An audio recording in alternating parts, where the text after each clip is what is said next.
My name is Beharrell. I'm the librarian here at the Linnean Society. And today I'm going to talk a little bit about one of my favourite items from the Society's library, which is Anna Atkins's beautiful 3-volume set of cyanotype impressions of British algae. Before we get started, I'll just say a little bit about what we're hoping to achieve with the Linnean Lens series, because they work a little bit differently to our more traditional talks and lectures. Like a lot of heritage organisations, we've had to move our events and programming almost completely online during the pandemic. And in some ways that's worked very well. We've increased our audience enormously and reached people who might never be able to visit us in person here in Burlington House, where I am now in central London. But one thing that was lost was the opportunity to interact directly with rare books and other special collections items, to see them in front of you and to spend some time with a curator or librarian to explore their histories. So with the help of a new bit of kit, our newly purchased library visualizer, we're hoping to bring back a little bit of that interaction. The talk will be split into 3 sections. I'll start off with a very brief introduction to Anna Atkins and her life and work. And then we'll spend some time actually with the cyanotypes on camera, and you'll get to see me attempt to use a new piece of technology, which is always a bit of a roll of the dice. I hope that works out all right. And then finally, at the end, we'll hopefully have time for a few questions.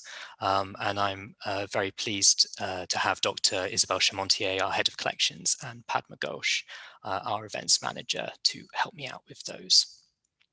I did say in my little plugs for this event on Twitter and elsewhere that I would try and keep it to half an hour. I might end up breaking that promise, but I'll do my very best. But if you do need to slip away after half an hour, please don't worry, I won't be offended. So I shall start sharing my screen.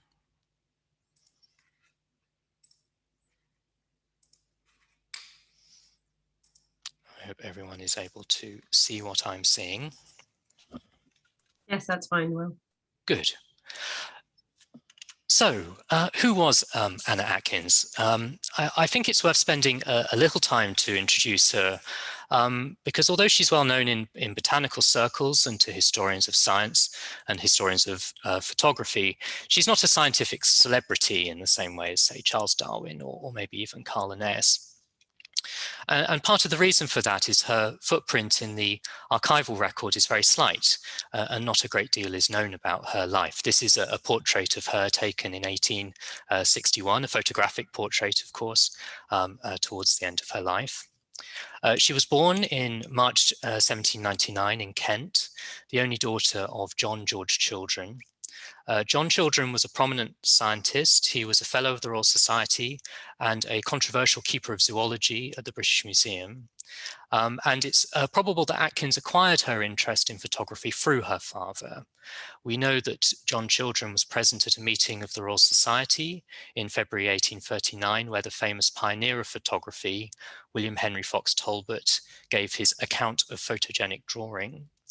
And a fortnight or so later, he chaired a meeting at which Talbot first described his practical method. And so he would have been one of the first people, aside from the inventors themselves, to really learn the practicalities of photography. We know further that Children and Talbot corresponded. They shared scientific papers and photographic prints. And in one lovely letter from 1841, 2 years before the production of the cyanotypes that we'll see in a moment, Children explains that he has bought a camera for Mrs. Atkins, his daughter. But aside from these few bits of correspondence and a few family papers in the Kent Records Office, Atkins is a rather elusive figure, and the main testament to her personality and her creativity is through her work. Atkins was not just a pioneering photographer, but a gifted scientific illustrator, and her surviving work in both mediums charts a period of great change and innovation in scientific publication. Before Atkins produced her cyanotype impressions, the best way to communicate the appearance of plants and animals in print was painstaking illustration by hand. And this approach had remained fundamentally unchanged for over 400 years in print. Here's an example of what I'm talking about. This is a lovely woodcut engraving from a book in our collections. This is Mistletoe, taken from the author Cyanotype or Garden of Health, printed in Germany in 1491. It's the oldest book in our library. And it typifies the business of depicting plants and animals in the hand press period. You create a sketch of your subject, and then you engrave it into a hard surface, in this case, a block of wood.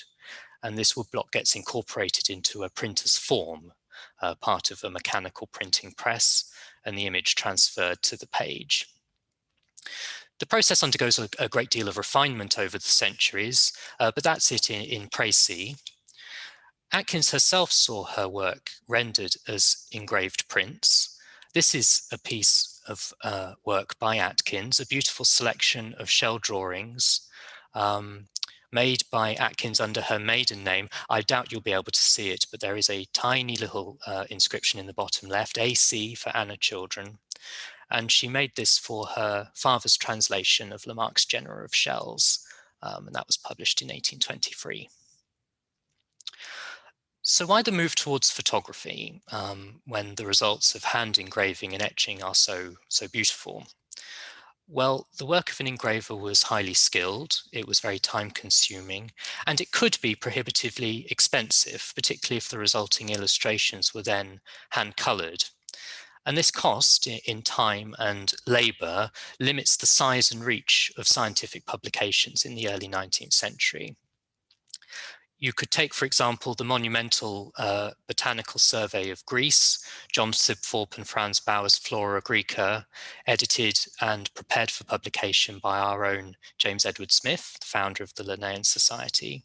And that was such an enormous work and of such complexity that only 30 sets were ever produced at the enormous cost of £620, which is about £43,000 in today's money. And at a time when there's an enormous explosion in print production and in demand for print, and an increasing interest in natural history, the problem of accurate and economical scientific illustration was a very pressing one.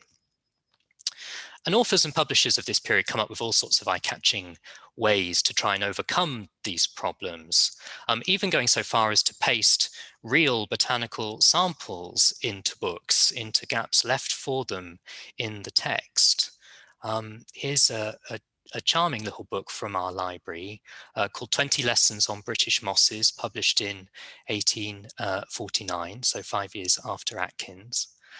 It's a little bit of a gimmick. It seems to have been particularly popular for books aimed at children, and you do have to pity the poor print shop worker whose job it was to sit there with paste pot and moss samples and printed sheets, painstakingly putting these volumes together. But it was one approach that was adopted. Other publications tackled the problem with innovative printing techniques. One method that enjoyed a brief vogue a little while after Atkins was nature printing. That's an unusual printing method that uses real biological samples to create printed impressions in soft metal plates, mostly of ferns and other plants. And this book in our library is probably the most famous example. This is Thomas More's Ferns of Great Britain and Ireland, published in 1859. But it's Atkins's use of a simple photographic process that really represents the cutting edge in the technology of illustration in this period. And we've already spoken about how Atkins was exposed to the new discipline of photography through her father and his correspondence with Talbot. And it was through those connections that she later came to understand and then excel in the process of cyanotype photography. Cyanotype, for those who haven't heard of it before, is a photographic process invented by the English polymath inventor Sir John Herschel in about 1840. And here's a portrait of Herschel looking rather dashing. He writes to his friend William Whewell in 1840 that he has submitted a long, rambling paper, in his own words, to the Royal Society on photographical matters. and he goes on to publish the results of his experiments as 2 articles in 1842. And Herschel is part of this little coterie of early photographers that includes Fox Talbot at Laycock Abbey, John Children, and by extension, Anna Atkins. And she sets to work with this new process pretty much straight away. Her first cyanotype impressions, the first part, that is, comprising the front matter and 8 pages of plates, is distributed only a year or so later after Herschel's first publication of his articles. It is a pretty remarkable speed of production. Part of the appeal of cyanotype is its simplicity. Paper stock is treated with a photosensitive solution. It's made up of potassium ferrocyanide, which gives it its name, and ferric ammonium citrate. And then you put an opaque, or in this case translucent object, a pressed algae sample, onto the paper, and you just expose the entire sheet to a source of UV light, usually sunlight. The UV reacts with the citrate to form this vivid Prussian blue background, which I'll show you in a second. And the details of the sample are picked out in outline. And you can see an example sheet here. This is from our copy. The modulations in the color intensity and in the shading are the result of the relative opacity of the sample, the composition of the solution, and the light conditions on the day. The process is pretty fast. 10 to 30 minutes will give you a faint impression, and then the unspent solution is gently washed off, and this develops the photograph. As a medium, it's attractive for lots of reasons. It's very easy to do, and you can even try it yourself at home. There are DIY cyanotype kits available and instructive videos on YouTube that talk you through the process. It's really easy to create and change your compositions. You simply rearrange the presentation of your samples. And the resulting image is very stable and permanent once developed. It's also very cheap. It uses low-cost common chemicals, which would have been attractive, in the context of expensive hand engraving. Probably the most expensive component is the paper, and as we'll see in a moment, Atkins used a fine, heavy artist's paper when putting together her plates. So I think it's probably time we took a look at the books themselves. I'll stop sharing my screen and switch to the document camera. This is where it could all go wrong. I hope this works. There we are. Can we see a book on a book cushion? Yes, all good, Will. Excellent. So we'll start with the binding, and I suspect your impressions to start with will be a little unfavorable. You're probably not thrilled to have taken time out of your afternoon to look at these beautiful brown buckram covers. I'm afraid it's often the case at the Linnean Society that some of our most beautiful items are trapped in the most unremarkable boxes and bindings. But I'll stick with them for a minute or two, simply because they might give us a few clues to the volume's early history and maybe even the attitudes of those early owners. You see, very few copies of Atkins's cyanotypes were made, and nearly all of them were given to her botanical friends as gifts. The most comprehensive copy census puts the number of whole or part sets at just 13, in a mixture of institutional and private settings. And many of those sets are themselves incomplete or disordered. And the Linnean Society's copies, of which this is Volume 1, are one of just half a dozen or so sets held in the UK. As was common with part books at the time, that is, books that were issued in installments, it was left to individual recipients to collate and bind up their own copies. And so there exists quite a lot of variation between different sets. I shan't bore you with a long survey of the different variant copies, but it suffices to say that the Linnaean's copy is unusual in that all 3 volumes appear to have been bound up at the same time, rather than left in the cyanotype wrappers that Atkins issued them in, or bound up severally over time. And they appear to have been bound up pretty cheaply, in the nicest possible way, in hard-wearing but rather boring library buckram. Buckram is a cloth-based binding. It's basically a cotton that's been treated with starch to make it very tough and very durable. And I wonder, in fact, whether these bindings, which resemble in some ways the workmanlike bindings used in the library of our founder, James Edward Smith, might actually have been put on by the Linnean Society at the point of acquisition, which we know from our catalogues was sometime between 1876 and 1890. And it also suggests that whoever bound up these books did so with an eye to economy and utility rather than presentation.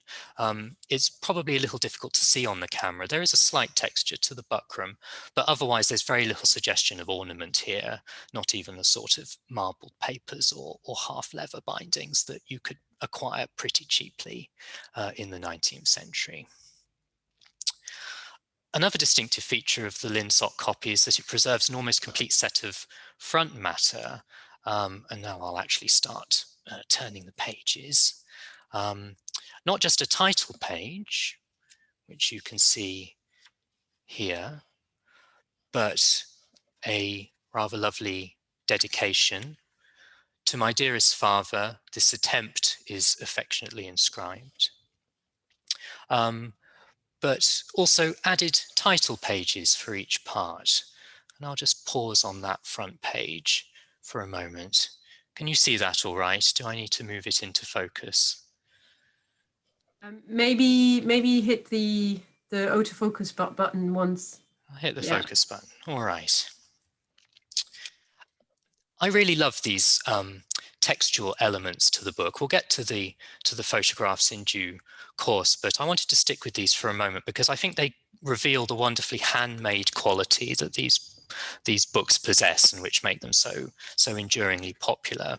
It would have been pretty simple, really, to have had these pieces of front matter composited and printed in a traditional way, but Atkins chooses to render all of it in her own handwriting using cyanotype negative.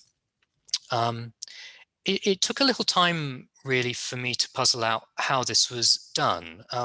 I initially wondered whether Atkins had written directly onto the sheet with some opaque solution, something that would prevent the reaction between the mixture and the sunlight, but then disappear at the development stage. In the end, I have to thank a scholar called Larry Schaff for the solution to this problem. It seems likely that Atkins created these textual elements by writing onto a secondary sheet of paper, either a thinner piece of paper that was already semi-transparent or a piece that had been specially oiled so that it was made transparent.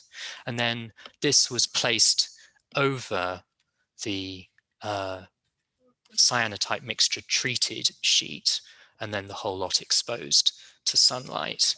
And then obviously the opaque sections of the text are picked out in outline.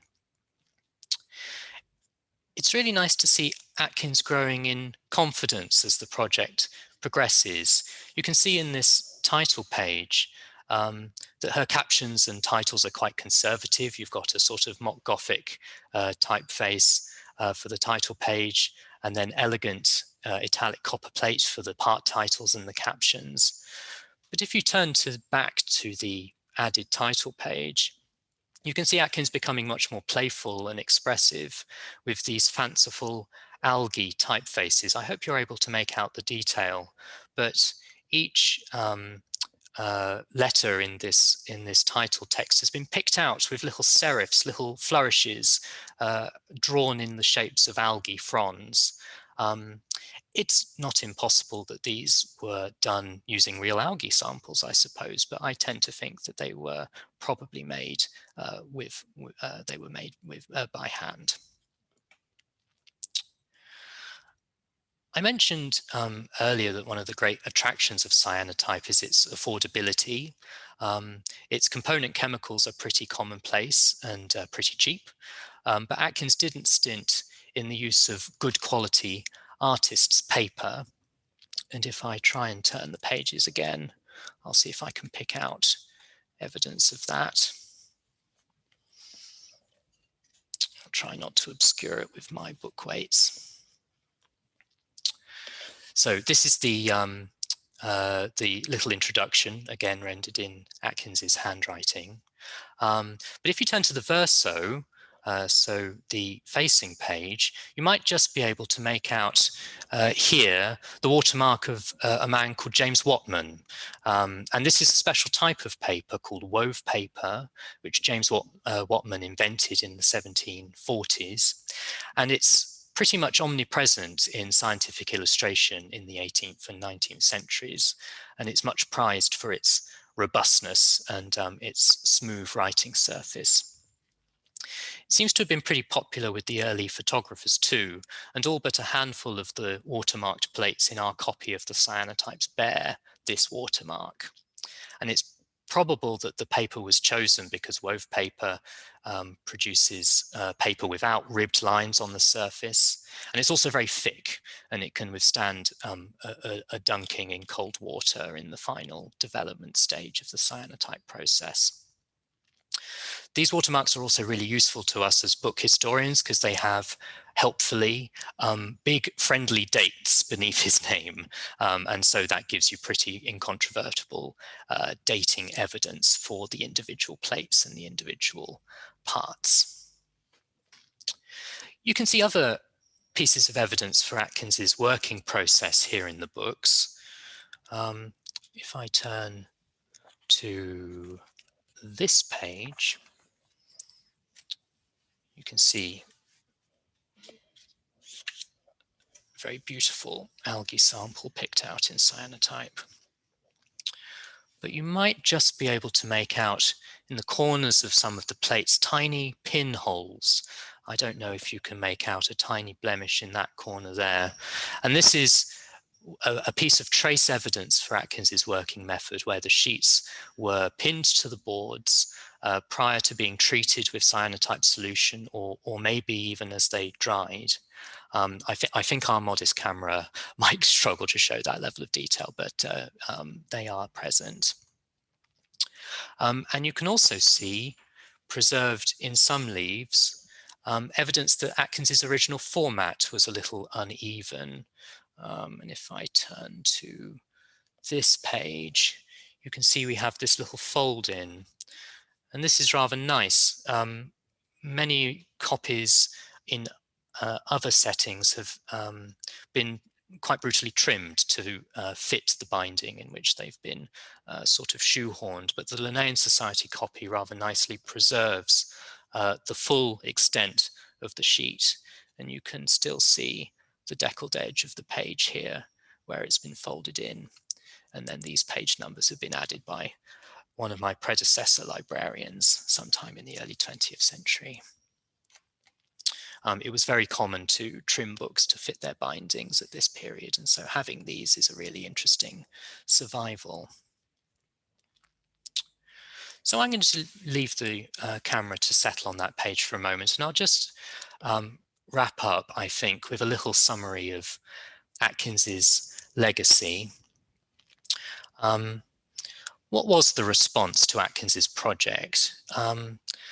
Among her immediate circle, the response to her work was very positive. In an article for the Art Union Journal in 1848, the historian Robert Hunt says that he had seen specimens of the British algae executed by a lady by the cyanotype process that are remarkable for their extreme fidelity, with which even the most attenuated tendrils of the marine plants are copied. And we know that Fox Talbot was also very grateful for his copy, and he describes in a letter to Herschel the most kindly and liberal distribution of a series of British seaweeds to persons interested in botany and photography. But outside of this little coterie, the reaction of the scientific world appears to have been pretty muted. And I suspect that the limited number of copies and the tightness of this scientific clique may have limited exposure to Atkins's work and possibly relegated it somewhat to the status of a decorative novelty, at least in the first decades after its production. The cyanotype process more generally falls from favor in the mid-19th century, particularly with the rising popularity of nature printing, an example of which we saw earlier with Moore's ferns. And it was really only towards the end of the 19th century that Atkins's full achievement became more widely known. In 1889, nearly 2 decades after Atkins's death, William Lang, a bibliophile and photography enthusiast, publicly identifies Atkins for the first time as the definitive author of the Cyanotype Impressions. That's at a lecture of the Philosophical Society in Glasgow. And from then, her reputation, her posthumous reputation by that stage grew enormously as the woman responsible for the first book illustrated with photographs, beating Fox Talbot's Pencil of Nature by nearly 6 months. And some 178 years later, these 3 volumes are among the rarest and most valuable scientific books of the 19th century, and belatedly, but quite rightly, recognized as a pioneering achievement in the field of photography. So that's it for my prepared remarks. I'm very happy to take any questions. I'm also very happy for the second half of the talk to be a little bit more informal, and if people would like to sort of look at particular things in the book, I'm very happy to sit here and turn pages. But otherwise, yes, let's see what's happening with the questions. Perhaps Isabel can help me out. Yeah, Will, we've got a couple of people saying that it would be lovely to see more of the book. So maybe if you go back to the camera and yes, enough and leaf, maybe just leaf through it. Yeah, of course, no problem. When I have the camera on, it's harder for me to see the chat, but perhaps you yes, I can. Don't worry, I can monitor the chat and the Q&A. So. And then there's another question in the Q&A that we can get to once you've shown a little bit more of the book. So what we have here is volume 1 of the cyanotypes. There are 3 volumes altogether. They were issued in parts. I think I spent quite a bit of time in the preparation for this talk trying to figure out the structure of the cyanotypes and whether the parts corresponded to Genesis or whether they were part of Atkins's own structure, because this is her collection. These are her specimens and she's publishing them via cyanotype. I think ultimately she just issued them installments as they were ready, but volume 1 was definitely the biggest, and followed by volume 2. And then there's a bit of a gap because her father, John Children, actually passes away in the early 1850s, and she seems to have abandoned the project for a while, and then she comes back to it a little later. Let me move it up so you can see the captions.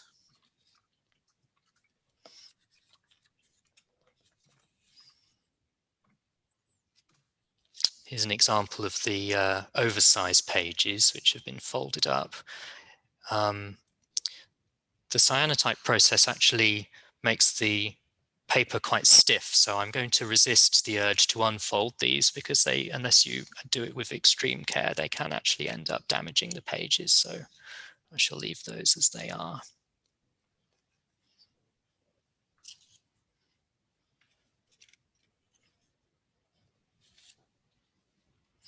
And you can see the difference in shading from one leaf to the next. Part 2 is this very, very dark Prussian blue color, but then the plate that precedes it is much paler. And that's... Sorry, Will, someone is asking if you could read the text on the pages because it's not quite clear on the screen. Right, this is going to test both my Latin pronunciation and my ability to read Atkins's handwriting. If there are any bryologists in the audience, perhaps they could help me out as well. This, I believe, says Bangia fusco purpurea,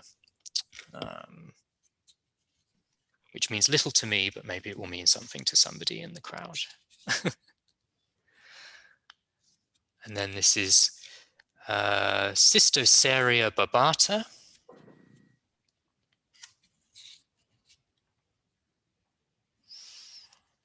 Cystoceria fibrosa, that's a lovely one. You can see the detail quite clearly there.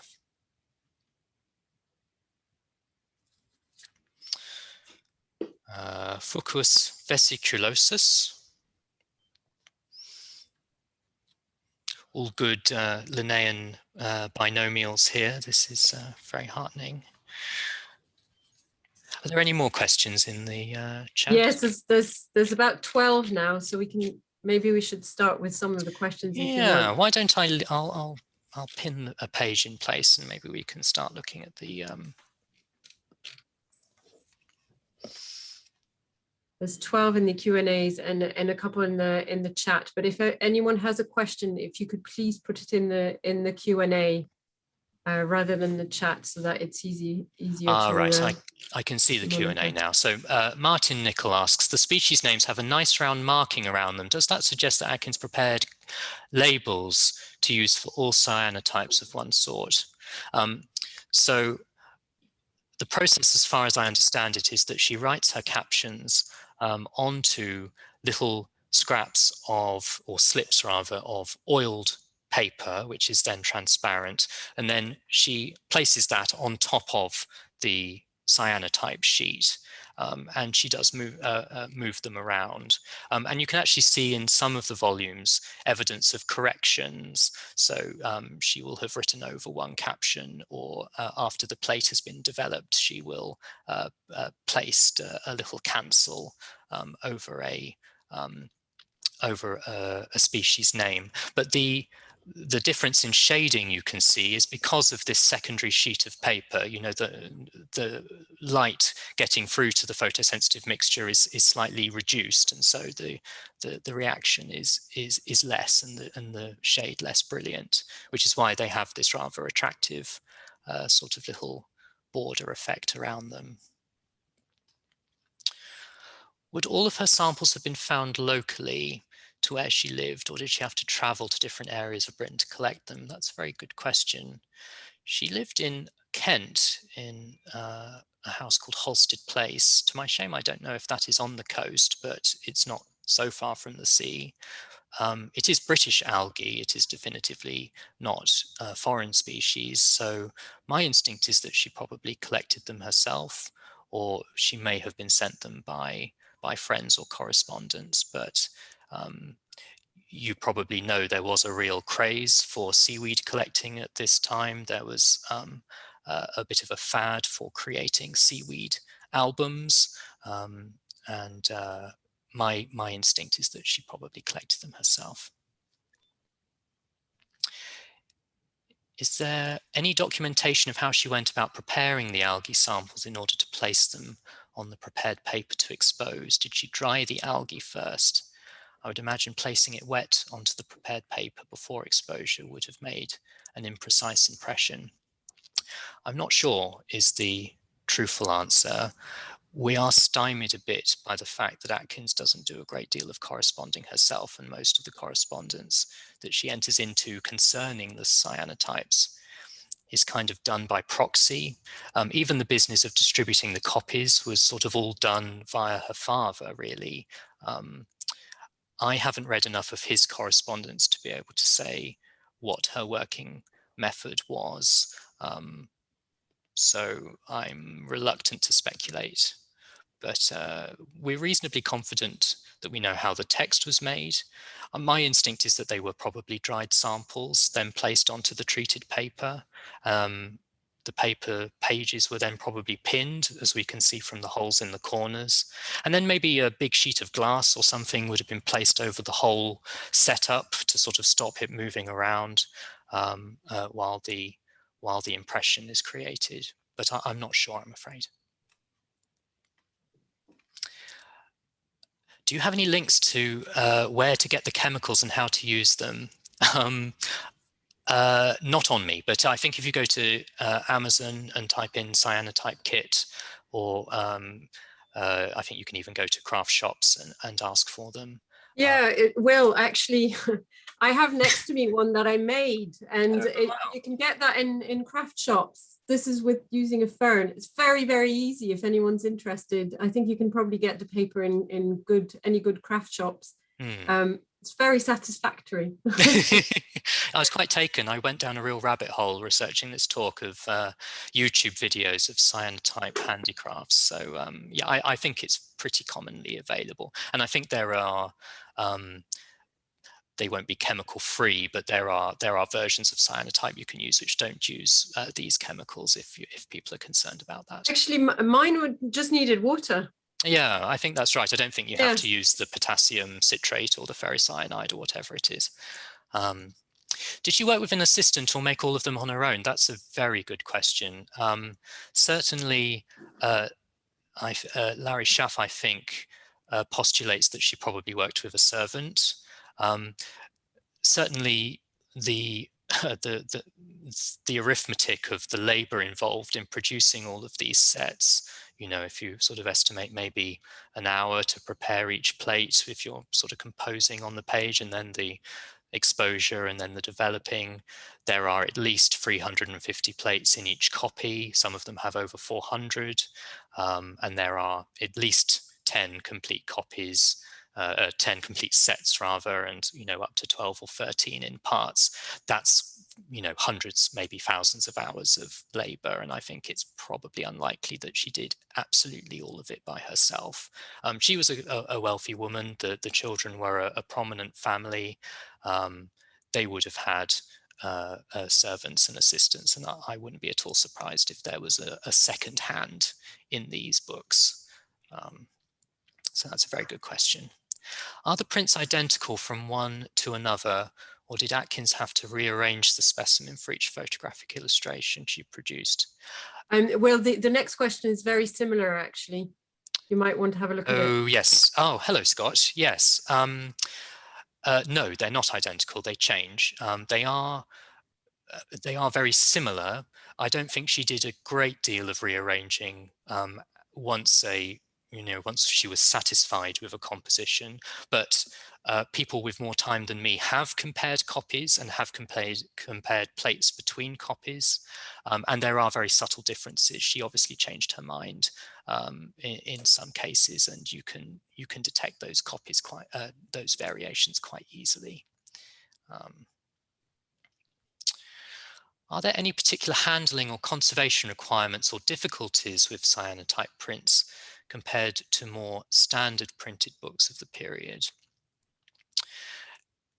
Another excellent question. I looked into this in quite some detail. Generally speaking, cyanotypes are quite robust. The process is pretty permanent once the print has been developed in cold water. The greatest danger is exposure to sunlight, which can cause the prints to fade. We recently sent this very book, in fact, to an exhibition at the Camden Arts Centre, and we had very long conversations about relative light levels in the place where it would be displayed, because that is the big danger. I have read, incidentally, that cyanotypes have this slightly bizarre regenerative quality, and that they can, if bleached by sunlight, regain some of their lost colour simply by being kept in the dark. Now, given the rarity and value of these books, I'm not about to use them as a test subject for this, but I have been told that they can regain colour. In terms of handling, not really. Some photographs, it is recommended that you use nitrile gloves because the moisture on oils on your hand can cause smudges or discoloration to the prints, but that's really only for photographs that are sort of film-based, celluloid-based, or have been sort of coated. This is actually uncoated paper, and so it is relatively safe to handle with clean, dry hands. But you probably see trying to handle the book as little as possible, and I'm certainly wary of those folded pages. the cyanotype makes the paper quite brittle. It means that it really only folds once, and then if you unfold it again, you can cause damage to the text. I'm going to be pushing and include a link to Mary Rusak's work here. That's absolutely fine. I love the information about the book history and about the history of this particular copy. Is Atkins's work generally seen more as a photographic achievement than a scientific one? Certainly when I was researching this talk, most of the people writing about Atkins were historians of photography, I would say. And I think as the first book illustrated with photographs, that is the real appeal, I think, of these volumes. I think the cyanotype had its limitations. I think it sort of falls from favor towards the middle of the 19th century. It's quite good at representing marine plants, which are sort of naturally translucent in part anyway. And of course, you know, there's a nice thematic thing going on with the Prussian blue and marine plants, but it's not as useful really for depicting other types of plants, where really for good scientific illustration you need a great deal more detail of the structure of the flowers and the leaves, and ideally also, you know, any seeds. So as a medium for scientific illustration, it definitely had its limitations, but as examples of early photography, they're fantastic. They're amazing, really. How are the labels made? I think we sort of covered that. Yeah, sorry, I have been sifting through them and trying to, so I missed that one. Is an equivalent paper to wove paper made today? Well, Whatman turkey mill paper was made right up until the 21st century. I'm not sure if they're still going. I think they might have gone out of business in the early 2000s. But you certainly can buy hand-laid paper. Whatman was really prized for its quality. It's very, very smooth. It's very heavy gauge. I feel sure that some company out there has picked up the mantle, and you could find a wove paper today somewhere.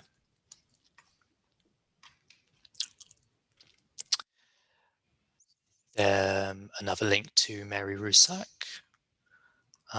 Why is there a difference in the depth of blue coloring? Is it fading or the chemical composition of each page?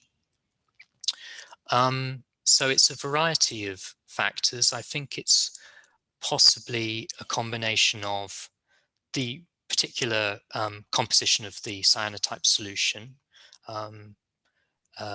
Atkins was, you know, pretty consistent in making that up, but there are passing references in various places to her changing the composition of that solution, and I think that will affect the shade. I think light conditions on the day can probably make a bit of a difference. If it's a bright day, then the reaction is going to be that little bit more vigorous.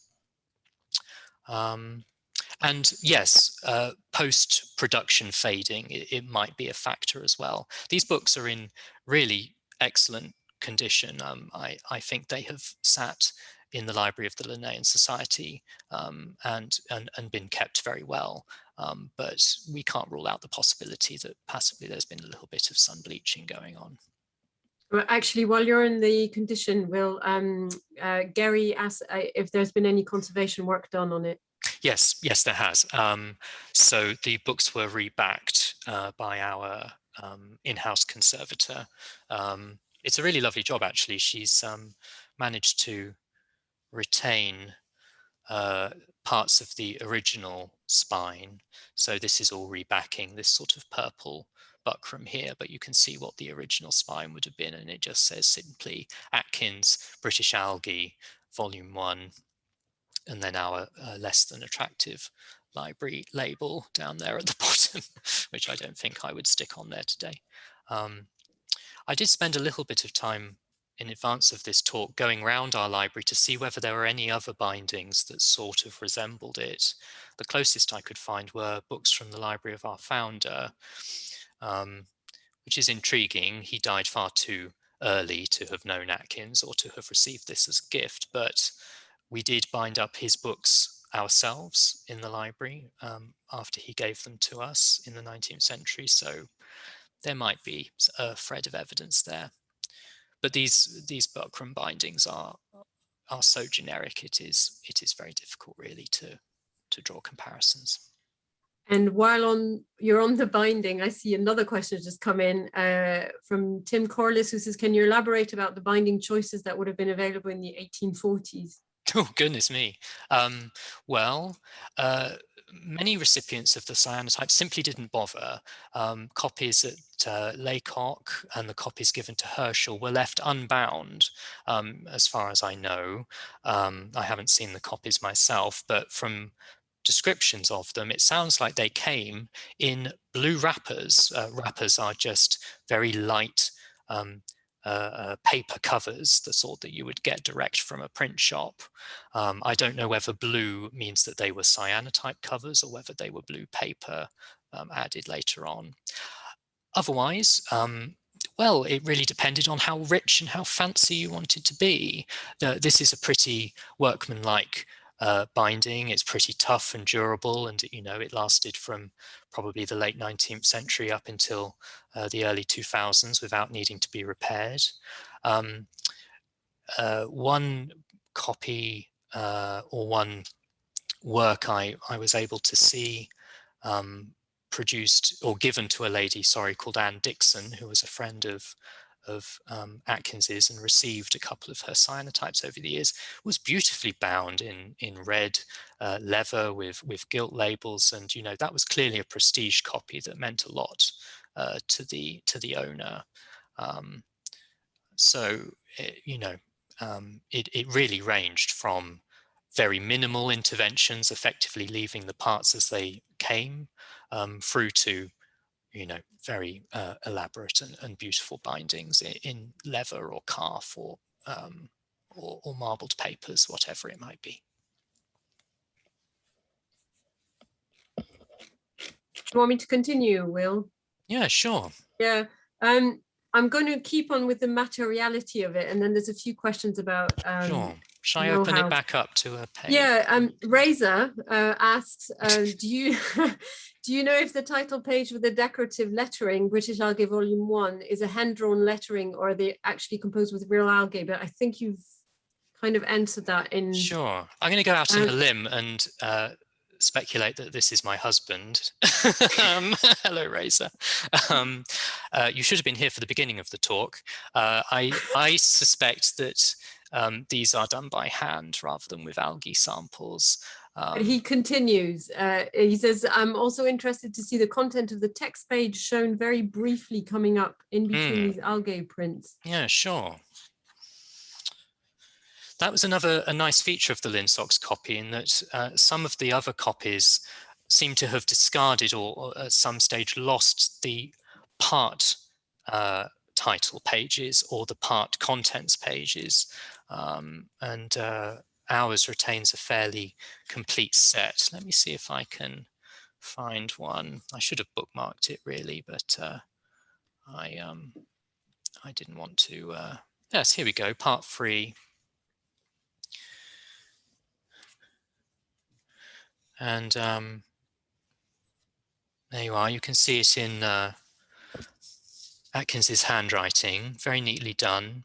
You can see, I hope, the change in shading, where this secondary sheet of semi-translucent paper was placed over the top, which forms this rather nice border.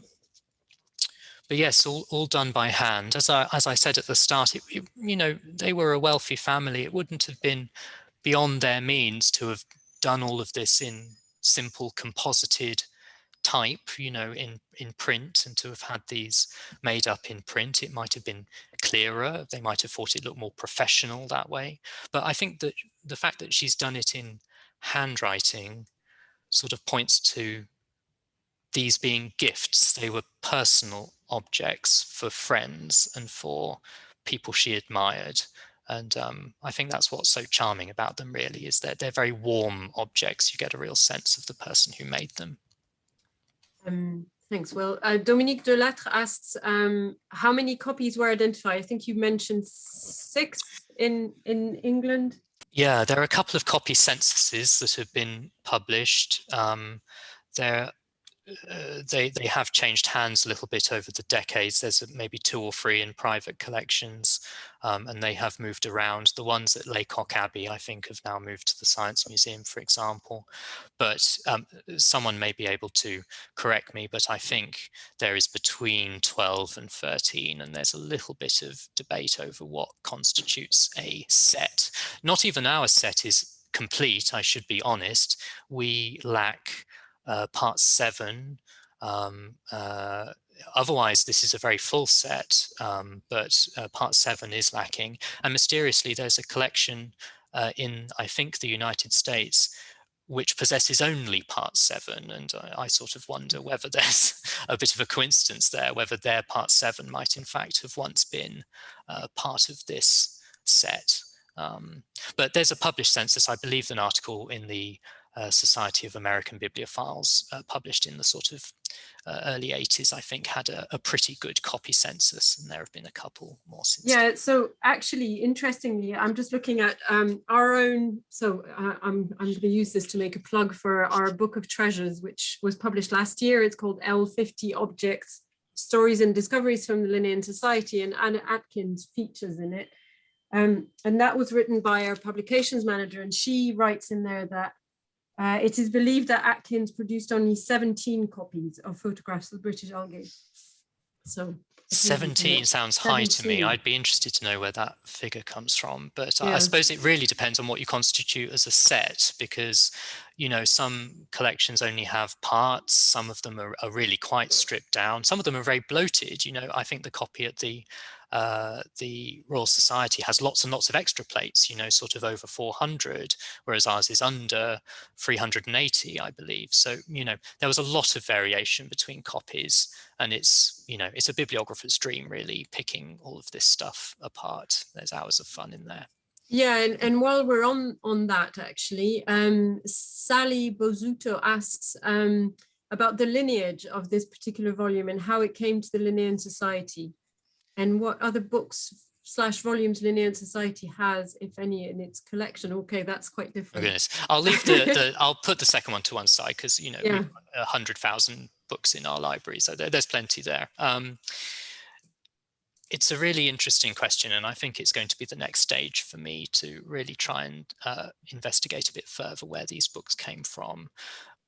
The best clue we have are our printed catalogues. So before we had a card catalogue, libraries used to tell people what books they owned with printed lists, and Atkins appears in our list in 1890 and is not present in the previous catalogue, which wasn't published until 1876. So it's a reasonable supposition, I think, to say that it arrived sometime between those two dates.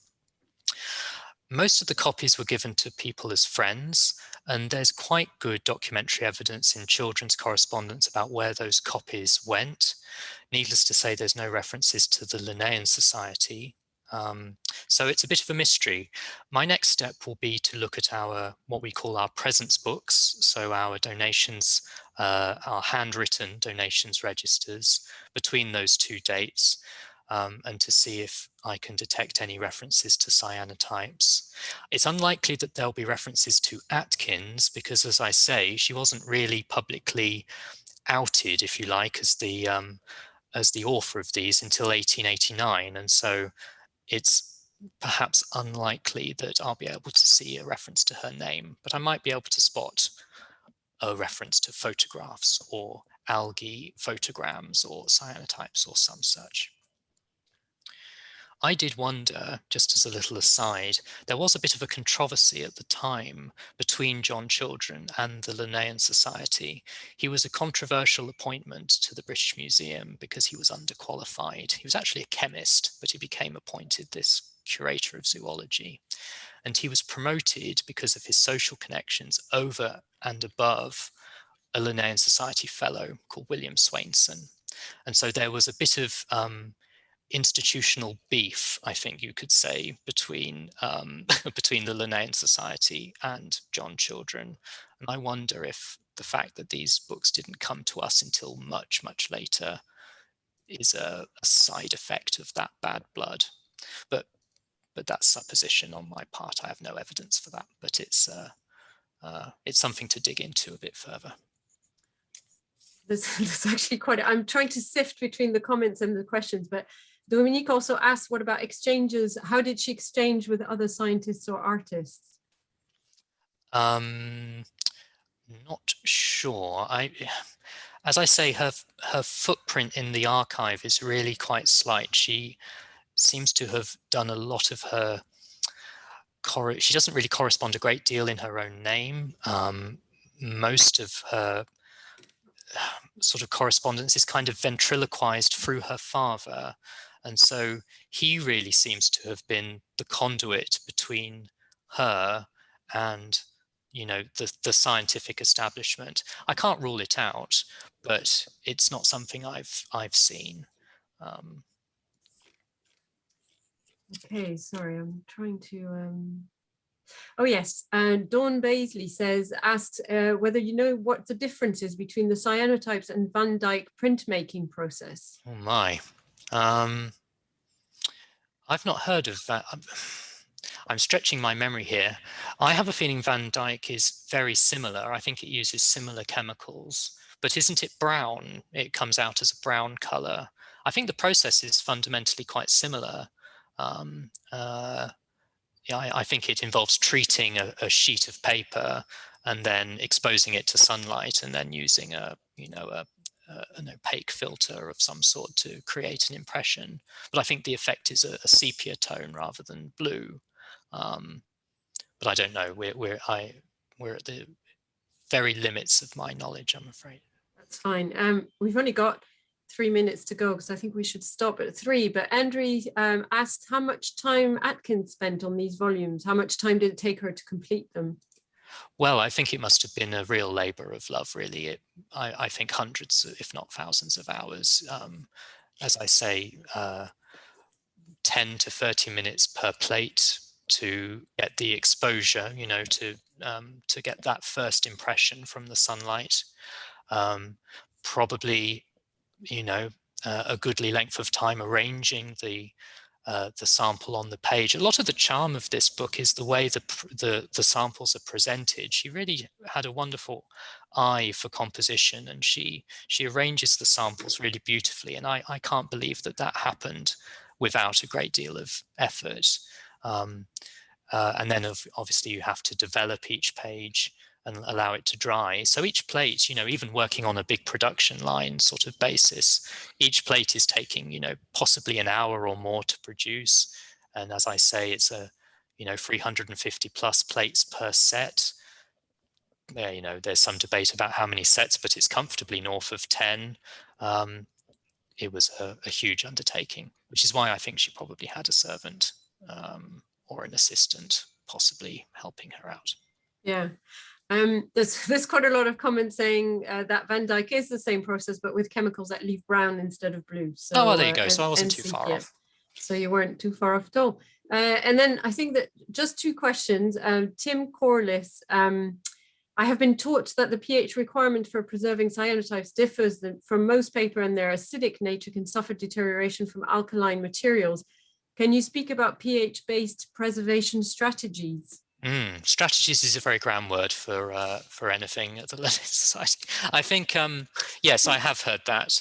I think that it is discouraged to house cyanotypes in like normal museum board because the pH, the basic pH of the museum board can react with the cyanotypes and cause them to discolor or fade. These books are bound up into volumes. There is nothing touching each cyanotype except the verso of the following leaf. So there's no danger of that happening. But yes, I have heard that museum board of a traditional sort isn't appropriate for cyanotypes. Thank you. I think the last question is for Padma, actually.